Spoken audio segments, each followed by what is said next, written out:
जदि आपण कौनसी झील को निज प्रेम में पटेवा चाहते आपण ताको मने मने बहुत भल पाउछंती हेले सी भल पाउनी आपन को आपण चाहते से झील को सबुदिन पे निज बसरे करी रखिया पई ताले आपण कौन करेंगे कौन सी मंगलवार गोटे साधा कागज आणवे साधा कागज आनी साधा कागज उपर प्रथम कौन करेंगे मंत्रटी लिखिदेवे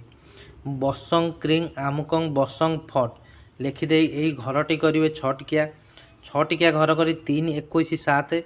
9 27 16 यही संख्या लिखिदेवे संख्या लिखिदे आपण कौन करेंगे संध्या समय करेंगे संध्या समय आपण कौन करेंगे ए मंत्रटी की प्रथम 7 थर पढ़े जिते मंत्र 7 थर पढ़े से आमुक जाए से झीर ना नहीं मंत्र पढ़े जहाँ को आप बसरे करने को चाहते से झीर ना नहीं मंत्र पढ़े मंत्र पढ़ी सारी ए कागज उपर गोटे थर फुंक मारे गोटे थर फुंक मारी ए कागज गोटे कला कनारे बांधिदेवे कागज को यही छोट आकार करदे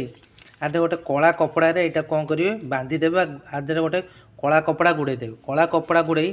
ये जो कागजटी रहा आपको कौन करेंगे कौन से एक ओस्त गछ मूल नहीं या बांधी दे आसवे ओस्त गछ मूल हो ता डाल बा ता चेर जो बहु नहीं आपन कौन करेंगे यही मंत्र कागज नहीं बांधी दे आसवे केवल यही उपाय करिया देखिए 2 घंटा भितर से झीर आपण पाक फोन आसो से झी निजे ऊपर पड़ी आपण सह कथा हे निजे ऊपर पड़ी आपन भल पाँच बोली कह केवल यही उपाय कले से सबुदिन आप बसरे हो प्रेम दीवानी हो। धन्यवाद।